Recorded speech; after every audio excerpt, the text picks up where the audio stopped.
ভূমিকম্পের 2 দিন পার হয়ে গেলেও কলম্বিয়ার পশ্চিমাঞ্চলে ধ্বংসস্তূপের নিচে আটকে আছে অগণিত মানুষ। প্রাণের সন্ধানে চলছে উদ্ধার অভিযান। ধসে পড়া ভবনের নিচ থেকে জীবিতদের আওয়াজের আশায় কান পেতে আছেন অনেকেই। তবে যত সময় যাচ্ছে আর ততই বাড়ছে মৃত্যুর মিছিল।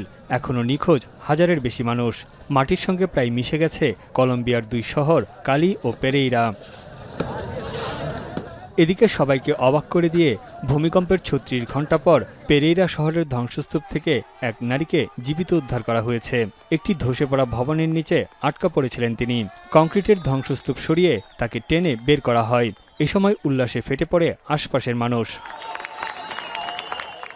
শুধু তাই নয়, কলম্বিয়ার কালি শহরের একটি অ্যাপার্টমেন্ট ভবনের ধ্বংসস্তূপ থেকে নাটকীয়ভাবে উদ্ধার করা হয়েছে নবজাতক সহ এক বাবাকে।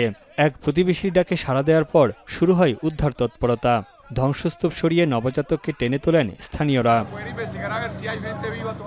ভূমিকম্প বিধ্বস্ত পেরেইরা শহরে পরিদর্শনে গিয়ে কলম্বিয়ার প্রেসিডেন্ট আলবের্তো দে লা এসপ্রিয়েল্লা উদ্ধার অভিযান চালানোর পাশাপাশি ক্ষয়ক্ষতি মূল্যায়নের নির্দেশ দেন। এ সময় তিনি আন্তর্জাতিক সম্প্রদায়ের প্রতি সহায়তার আহ্বান জানান।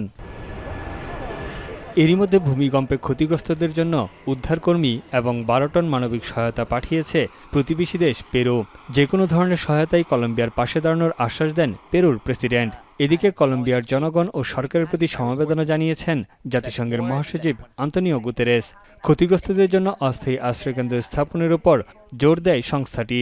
In terms of the priority is temporary shelter. Many people lost their homes, including some people working for the UN. Food security and protection. We are very much discussing the situation of children and women. গেল সোমবার স্থানীয় সময় ভোরবেলা পশ্চিম কলম্বিয়ায় আঘাত হানে 7.4 মাত্রার শক্তিশালী ভূমিকম্প, যা দেশটির কফি উৎপাদনকারী অঞ্চলকে ধুলোয় মিশিয়ে দিয়েছে। সবচেয়ে বেশি ক্ষয়ক্ষতি ও প্রাণহানি ঘটেছে পেরেইরা ও কালি শহরে। তানভীর জানি, এখন বিশ্ব।